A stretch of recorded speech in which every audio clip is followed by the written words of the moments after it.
But who the hell is Thomas Wells? Dad pounded his fist on the table. The rusted key I had found was down between us. Mom dropped her wine glass, and it shattered on the floor. She went white, exchanging a panicked look with Dad. At that instant, almost 28 years of being their ideal son was gone. I froze, the spot in my palm where the key had been bare and warm. Not just any key. I discovered it tucked behind a loose brick when renovating the east wing of my parents' Portland home, encased in a yellowing newspaper scrap. The headline, Local Family and Fatal Accident.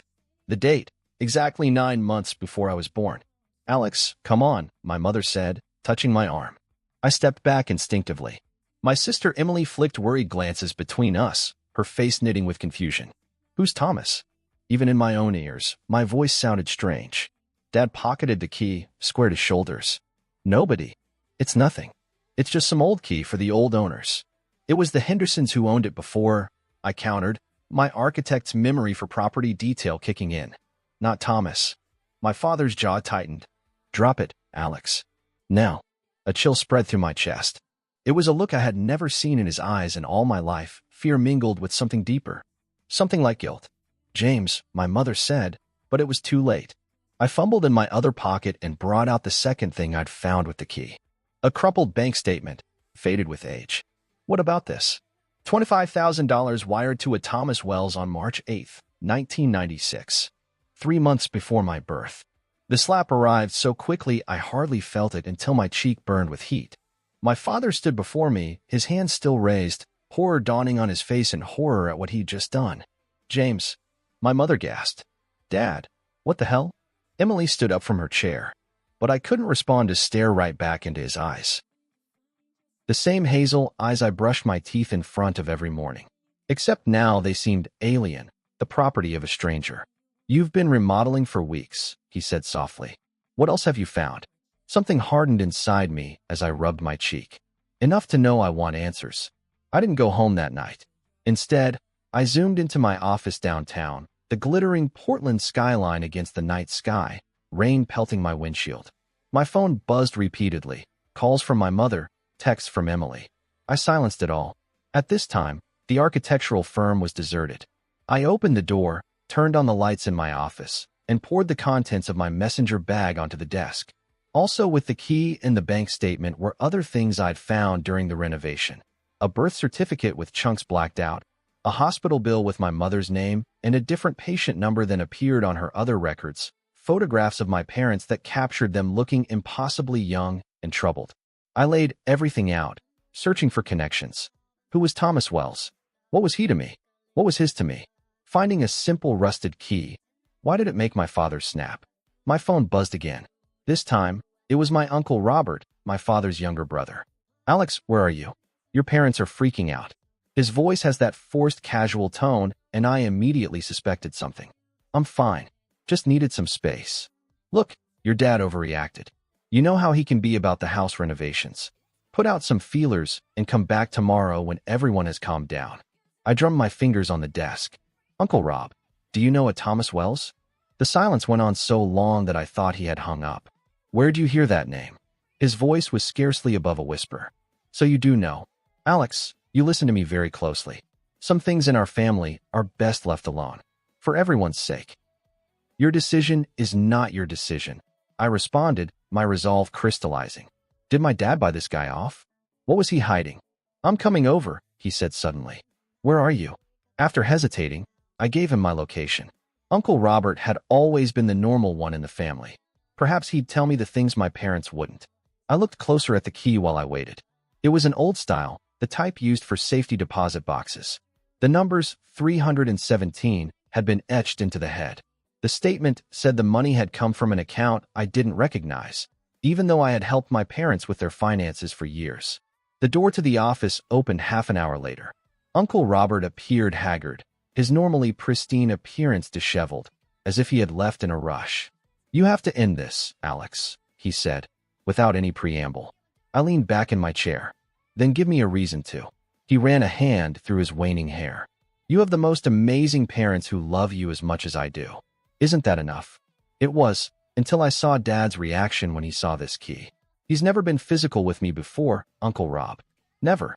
My uncle plopped into the chair opposite me. For a moment, he seemed like he might tell me something real. Then his expression shifted. Show me what you've got. I paused before pushing the articles toward him, leaving the key in my palm. He looked at each piece, his expression inscrutable. This doesn't mean anything, Alex. Old paperwork, a random key. Stop lying. I cut him off. The bank statement has your signature as a witness on it. You've known all along. His eyes widened a bit. He had missed that detail. I could see his brain working, how he calculated, and when it clicked in him to switch gears. Fine. Yes, there was a person named Thomas Wells. Your father had paid him to go away, and that was the end of it. It has nothing to do with you. So why was that payment made just before I was born? Uncle Robert stood abruptly. I promised your father not to say anything. This isn't my secret to share. Well, I'll find out myself then, I said, taking the files. He seized my wrist, unexpectedly powerful. Don't. You'll only hurt your mother. I pulled away. I think at this point it's too late to escape from that. When he left, I looked at the key in my hand. Safety Deposit Box 317. But from which bank? The statement was made by First National, which had merged with 3 other banks since 1996. I would have to trace records from all of them. The next morning, bleary-eyed and sleepless, I called the only one I could think of to help without judgment. Michael Bloom had been our family's lawyer for decades, drawing up everything from my parents' wills to the lease on my first apartment. Alexander, he said, his voice gravelly with age. Your father called me last night. Of course he had. Then you know why I'm calling. I told him he should tell you the truth years ago, Michael said, sighing. Secrets have a way of coming to the surface, no matter how deep we bury them. My heart pounded. So you do know something? I know everything, Alex. I'm constrained by attorney-client privilege, but... He paused. The key you found.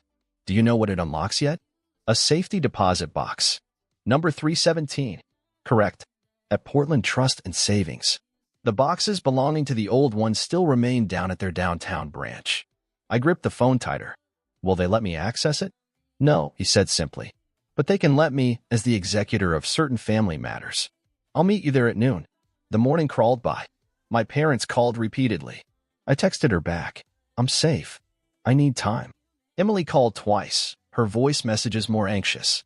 Alex, what the fuck is going on? Mom has had a crying jag since last night, and Dad barricaded himself in his study. Whatever you discovered, can't you just move on? We were happy before this. Were we? Or was the bliss of our family just another construct, another facade I'd layered over like all the renovations I'd been doing, smaller, better, shinier surfaces over old, broken bones? At noon, I met Michael outside the Portland Trust and Savings, a stone building that barely changed since the 1950s. He seemed smaller than I recalled, his once dominant frame reduced by age. Before we step inside, he said, I want you to know something. What you learn today will alter things irreversibly. Are you prepared for that? I nodded, but even so, I wasn't sure anybody could have prepared me for what I was about to learn. Inside, Michael conversed softly with the manager, showing papers of some sort that I couldn't see. They took us to a private room with the safety deposit boxes. Box 317 sat, untouched for decades, its lock still closed. I inserted the key with trembling hands, and the lock turned, surprisingly easy, as if it had waited all these years for this very moment. Inside was a solitary manila envelope, sealed and unmarked. Michael stepped back. I'll give you privacy. I emptied the envelope out onto the table, alone. A birth certificate, the full version, not the redacted copy I discovered. A small stack of photographs. And a handwritten letter. The first thing that struck me was the birth certificate. Name, Alexander Thomas Coleman. Mother, Elizabeth Coleman. Father, Thomas Wells. My ears began to ring. The name on my official birth certificate, the one I had used my entire life, showed my father's name as James Coleman. But this document told a separate narrative. All that came back were photographs of a younger man, who had my eyes, my jawline, standing next to my mother. They looked happy and loved. He was dressed in an army uniform in the last photo. My hand shook when I unfolded the letter to read it. My son, if this reaches you, it means you've learned what your mother and James were trying to keep from you. My name is Thomas Wells. I am your biological father. Your mother and I were introduced when she was separated from James. Our time was brief, but it also was real. She found out she was pregnant while working on putting her marriage back together. James offered to keep you as his own on the one condition that I never would reach out to you. The money was not a kickback, but a fiduciary for your education. I was being deployed to Bosnia, and I wanted to make sure you would be taken care of if something happened to me. Something did happen. By the time you read this, I will have been dead many years. The injury that would ultimately kill me began overseas, although I lived long enough to set up this box and write this letter. I am not faulting your mother or James for their decision. They provided you with stability, a whole family. The reason you need to disappear is that I loved you enough to want that for you. I have only one request. Don't hate them for trying to protect you from a complex truth. And family does not always come in the form of blood. With love from a father who never met you, Thomas the First read the letter 3 times, my vision clouded with tears I did not let fall. All that I thought I knew about myself was a lie. The man I'd called Dad for 28 years wasn't my father.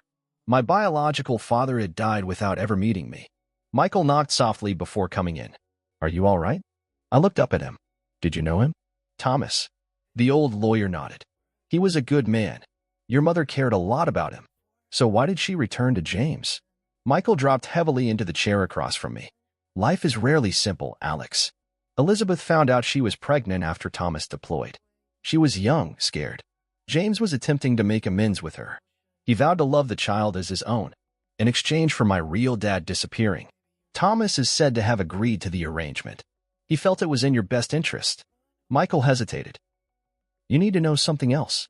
The accident referred to in that newspaper clipping, it took the lives of Thomas's parents, your biological grandparents. They never knew about you. What added to that was the empty feeling in my chest expanded. An entire side of my family tree wiped out before I even knew about it. Does my sister know? Michael shook his head. Emily is James's biological child. She was born 3 years after you. I replaced everything in the envelope except for one photograph of Thomas, which I tucked inside my wallet. I have to talk to my parents. The journey to my parents' house was like going to another country. As if everything looked the same, the tree-lined streets of the West Hills, the sprawling craftsman where I'd grown up, but nothing would ever be the same again. Their cars were both in the driveway. Thank you for your fertility power and points to me, my big heart. There stood my mother, her face puffy, and when I looked closer, a tear rolled down her cheek. Alex, she said, stretching her hand out to me. I walked past her, not accepting the embrace. My father, James, was in the living room, seeming as if he'd aged a decade overnight. You found the box, he said. Not a question. I sat the envelope on the coffee table between us. Why did you lie to me all these years? My mother collapsed on the couch. We wanted to protect you. From what? Knowing who I really am. From not being desired, James said softly. From knowing your biological father didn't want to be in your life. Anger flared hot in my chest. That's not what happened. Thomas wanted to know me. You made sure he couldn't. My mother's face crumpled. How could you possibly know that? I took out the letter and held it up, but did not offer it to them. He left this. He explained everything. The money wasn't a payoff, it was for my education. He was stationed when you told him you were pregnant. He never left us. You chose James over him. I did what I thought was best, she said through tears. I was 23, Alex. Thomas was going to war. James provided a sense of stability, a family built on lies. My voice rose, even as I tried to remain calm. Did you have any intention to tell me? James stood with a defensive posture. What good would it have done? I raised you. I was there for each birthday, every school play, every graduation. I taught you how to ride a bike, how to drive a car. I am any father you can want in any way that matters. Except you're not, I snapped. And when you knocked me over one last night, was that what fathers do? He recoiled as if I had hit him. I was scared. We've held on to this secret for a long time and all of a sudden had the key in your hand. Did Thomas attempt to reach out to me? When he returned from Bosnia, my parents locked eyes in a way that said everything. He sent letters, my mother confessed, birthday cards.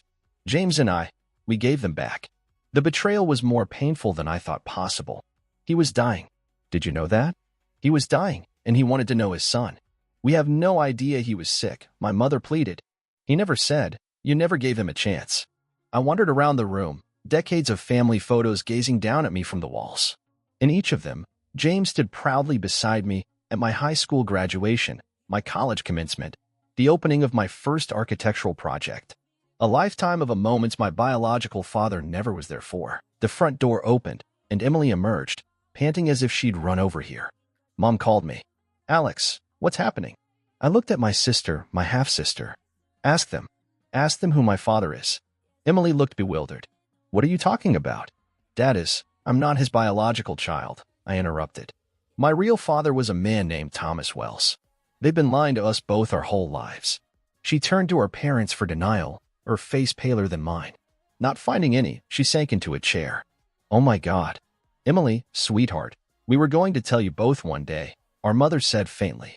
When? I demanded. My husband and I were on a boat with our friends one weekend recently, and someone reminded me that, yes, we were all getting older. When are you going to tell your children that? After Thomas died? After Michael died?